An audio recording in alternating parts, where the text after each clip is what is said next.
শিখিয়েছেন। আল্লামাল ইনসান মা লাম ইয়ালাম, মানুষকে সেই জ্ঞান শিক্ষা দিয়েছেন যা মানুষ জানতো না। এই আয়াত নিয়ে নবী সাল্লাল্লাহু আলাইহি ওয়াসাল্লামের নবুয়তের জিন্দেগি শুরু হলো। কত বছর জিন্দেগি ছিল নবুয়তের জিন্দেগি বলতে পারবেন? 23 বছর। 23 বছর। আমরা কিন্তু লেকচারের শেষে একটা কুইজ কন্টেস্ট করব ইনশাআল্লাহ। 5টা থেকে 10টা প্রশ্ন করব ইনশাআল্লাহ। 10 জনকে আমরা পুরস্কৃত করব ইনশাআল্লাহ তাআলা। মনোযোগের সাথে লেকচার শুনবেন। এরপর নবী সাল্লাল্লাহু আলাইহি ওয়াসাল্লামের নবুয়তের জিন্দেগি শুরু হলো। 23 বছর। কত বছর?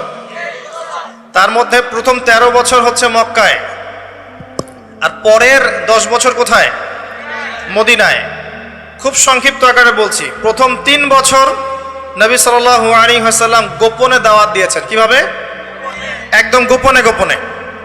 প্রথমে বাড়ির লোকজনকে, তারপর নিকট আত্মীয় যারা তাদেরকে, তারপর যাদের সাথে সম্পর্ক ভালো ক্লোজ তাদেরকে, এরপর আস্তে আস্তে আমভাবে। এটাই দাওয়াতি কাজের সুন্নাহ। এরপর 4র্থ থেকে 10ম এই সময়টুকুতে তিনি প্রকাশ্যে দাওয়াত শুরু করেছিলেন। তার সম্প্রদায়কে দাওয়াত দিলেন, যারা তার কথা বিশ্বাস করলো না। বেশিরভাগ মানুষই কুফরি করলো, বরং তারা ইসলাম যারা কবুল করেছে এদের উপরে নির্যাতন শুরু করলো। নির্যাতনের মাত্রা দিন দিন বাড়তে থাকলো। যখন হামজাহ এবং ওমর রাদিয়াল্লাহু আনহুমা তাদের মতো কিছু সাহাবী ইসলাম কবুল করলেন, ইসলাম তখন শক্তিশালী হওয়া শুরু করলো। তারপরেও নির্যাতনের মাত্রা বাড়তে থাকলো। এক পর্যায়ে সাহাবীরা হিজরত করলেন আবিসিনিয়ায়। কোথায়? আবিসিনিয়ায়। প্রথম হিজরত মদিনায় হয়নি, প্রথম হিজরত আবিসিনিয়ায়। এটা হচ্ছে ইথিওপিয়ার পাশে, এখনকার মানচিত্রে ইরিত্রিয়া নামে একটা জায়গা আছে। দেখেছেন কখনো? বিশ্বের ম্যাপ দেখেছেন কখনো? বিসিএস কোচিং যারা করছেন তাদের তো জানার কথা। এই ইরিত্রিয়া ছিল সেই জায়গা যেখানে হিজরত করেছিলেন সাহাবীরা। সেখানে একজন বাদশাহ ছিলেন, তার নাম বাদশাহ নাজাশী। তিনি একজন খ্রিস্টান ছিলেন, কিন্তু ভালো খ্রিস্টান ছিলেন, সৎ। তিনি মুসলিমদেরকে আশ্রয় দিয়েছিলেন এবং তার রাজ্যে মুসলিমরা নিরাপদে ছিল, বসবাস করেছে দীর্ঘদিন।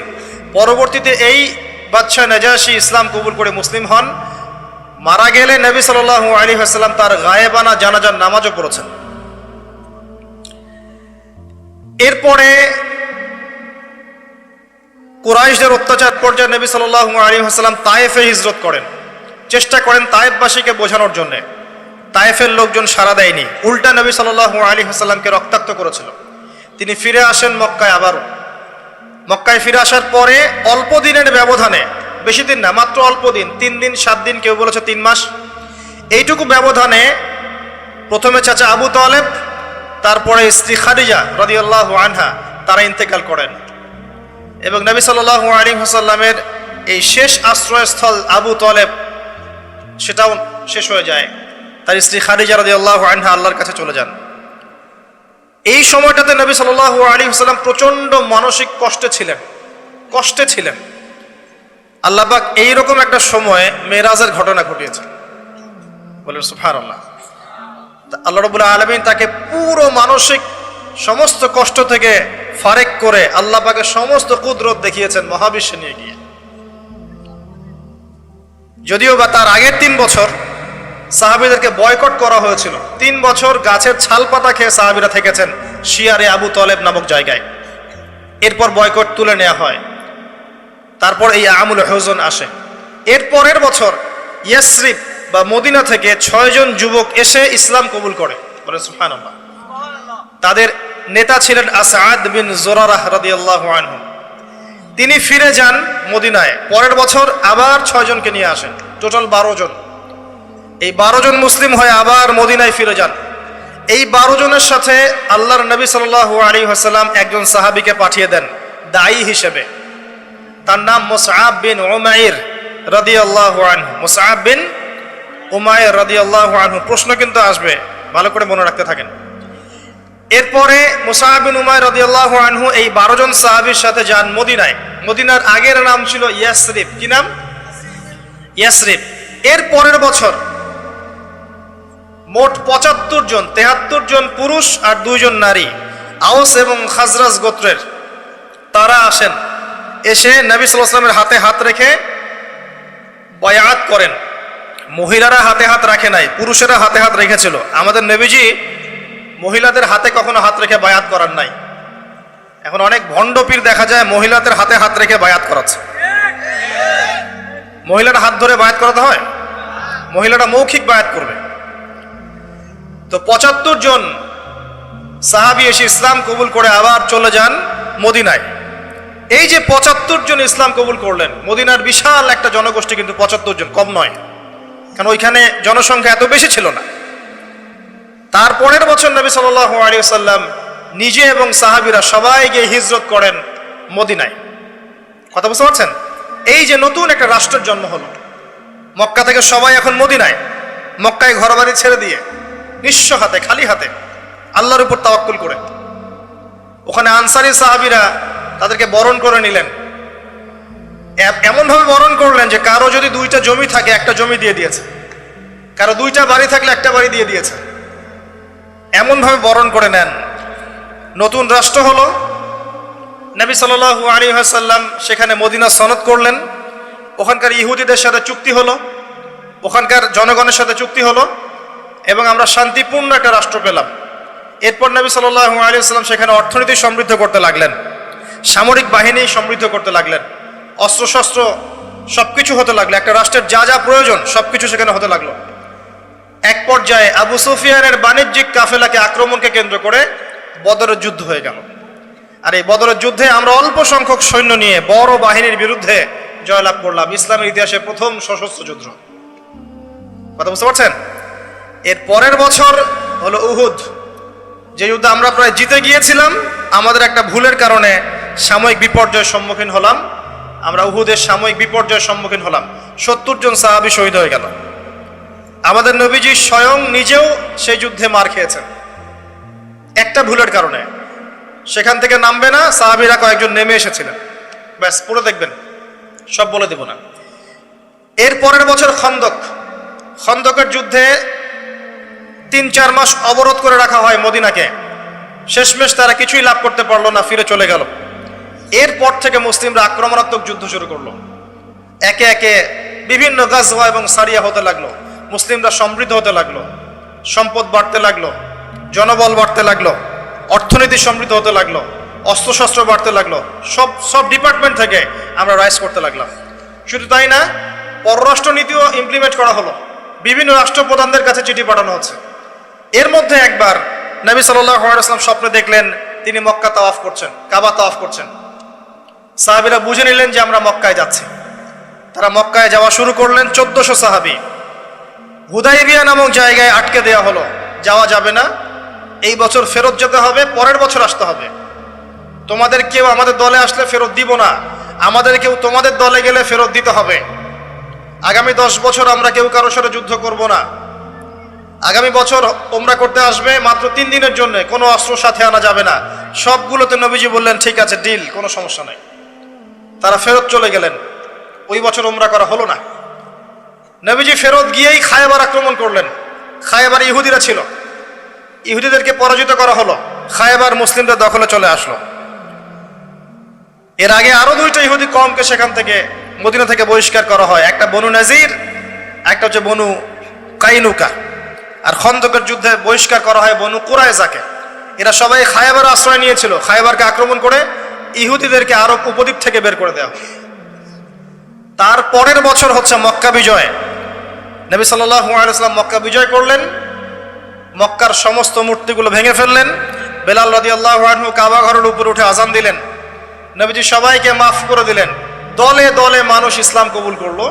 সূরা নাসর নাজিল হলো, ইজা জাআ নাসরুল্লাহি ওয়াল ফাতহ। সূরা মাইদার 3 নম্বর আয়াত নাজিল হলো। এরপর নবীজি মদিনায় ফিরে গেলেন। তার মাঝে হুনাইনের যুদ্ধ হয়েছে, এর আগে একটা মোতার যুদ্ধ হয়েছে, তারপর একটা তাবুক যুদ্ধ হয়েছে। ব্যাস, এরপরে মদিনায় ফিরে গিয়ে মাত্র 81 বা 83 দিন নবীজি বেঁচে ছিলেন। এরপরে তার শেষ রোগ শুরু হলো এবং মারা যাওয়ার কয়েকদিন আগে তিনি বলে গেলেন, আমার কবরকে উপাসনার জায়গা বানাবে না, আমার কবরকে উপাসনার জায়গা বানাবে না, আরব উপদ্বীপ থেকে ইহুদিদেরকে বহিষ্কার করবে। রাষ্ট্রদূতরা আসলে সম্মান করবে, দাস দাসীর প্রতি খেয়াল রাখবে, নামাজের হেফাজত করবে, আরো অনেক নসিহত তিনি করে গেলেন। তিনি বলে গেলেন তার আগে বিদায় হজের ভাষণে, তোমরা সবাই ভাই ভাই, সাদার উপর কালো, কালোর উপর সাদা, ধনীর উপর গরিব, গরিবের উপর ধনী, আরবের উপর অনরব, অনরবের উপর আরব, কোনো ভেদাভেদ নাই, তোমরা সবাই আদম সন্তান, আদম মাটির সন্তান। নবীজি বললেন সাল্লাল্লাহু আলাইহি ওয়াসাল্লাম, সাহাবীরা আমি কি তোমাদের কাছে আমার অর্পিত দায়িত্ব পালন করেছি, পৌঁছে দিয়েছি? সাহাবায়ে কেরাম বললেন হ্যাঁ, আমরা সাক্ষ্য দিয়েছি আপনি পৌঁছে দিয়েছেন। নবীজি বললেন আল্লাহুম্মা ফাশহাদ, আল্লাহ আপনি সাক্ষ্য থাকেন আমি আমার দায়িত্ব পৌঁছে দিয়েছি। এভাবে তার জীবনটা শেষ হয়ে যায়। এই হলো সংক্ষিপ্ত সিরাত, ডিটেইলস পড়বেন। এর মধ্যে একটা ঘটনা, যখন কষ্টের মধ্যে ছিলেন নবী সাল্লাল্লাহু আলাইহি ওয়াসাল্লাম, তখন কিসের ঘটনা ঘটেছে? মেরাজ। এবং নবী সাল্লাল্লাহু আলাইহি ওয়াসাল্লামকে আল্লাহ পাক সশরীরে মেরাজ করিয়েছেন, ঘুমের মধ্যে নয়, সশরীরে। এই জায়গা থেকে আলোচনার বাকি অংশটা খুব ভালো করে বোঝার চেষ্টা করেন। নবী সাল্লাল্লাহু আলাইহি ওয়াসাল্লাম এশা সালাতের পরে শুয়ে আছেন, কথা বন্ধ করেন, এশা সালাতের পরে শুয়ে আছেন, তন্দ্রা ভাব। কোথায় শুয়ে আছেন? কাবা ঘরের হাতিমে। কাবা ঘরের হাতিমে একজন ফেরেশতা আসলেন, তার নাম জিবরাইল আলাইহিস সালাম। নবীজিকে শুইয়ে দিলেন।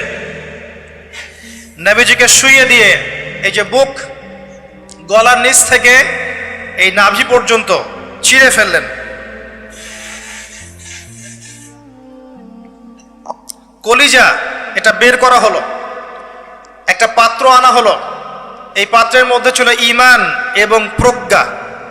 এগুলো কিন্তু কোনো গল্প নয়, এগুলো সবগুলো বাস্তব সত্য ঘটনা। এটা নবী সাল্লাল্লাহু আলাইহি ওয়াসাল্লামের জীবনে ঘটেছে। এগুলোর ব্যাখ্যা কি, এগুলো কি সায়েন্টিফিক কিনা, এগুলোর পিছনে দর্শন কি, যুক্তি কি, এগুলো আমাদের আজকের আলোচনার বিষয় নয়। কারণ আমি অনেক দিন আলোচনা করেছি যে সায়েন্স আপনাকে সব কিছুর ব্যাখ্যা দিতে পারবে না। কোনো কিছু সায়েন্স দিয়ে প্রমাণ হলেই বিশ্বাস করব, না হলে করব না, এই চেতনার নাম শিরক। এটা আধুনিক যুগের শিক্ষা শিরক, এটা আধুনিক যুগের শিক্ষা ক্ষেত্রে শিরক। যে সায়েন্স কিছু প্রমাণ করলে বিশ্বাস করব, না করলে করব না, এটাতে আমি বিশ্বাস করি না, আমাদের বিশ্বাস করা উচিত নয়। সায়েন্সকে জিজ্ঞাসা করবেন রূহ কাকে বলে, please give us the definition of রূহ। রূহের ডেফিনেশন দেন, রূহ কাকে বলে, কত প্রকার কি কি, আত্মা কাকে বলে, কত প্রকার কি কি। সায়েন্সের প্যান্ট খারাপ হয়ে যাবে। কথা কি বুঝতে পারছেন? রূহের ডেফিনেশন দিতে পারবে না। জিজ্ঞাসা করবেন স্বপ্ন কাকে বলে, মানুষের স্বপ্ন মাঝে মাঝে সত্য হয় কিভাবে, ব্যাখ্যা দিতে পারবে না। যদি বলেন মানুষ ঘুমায়, ঘুমের একটা পূর্ণাঙ্গ ব্যাখ্যা দেন, দিতে পারবে না। যদি বলেন যে কবরের আযাবের ব্যাখ্যা দেখ, পারবে না।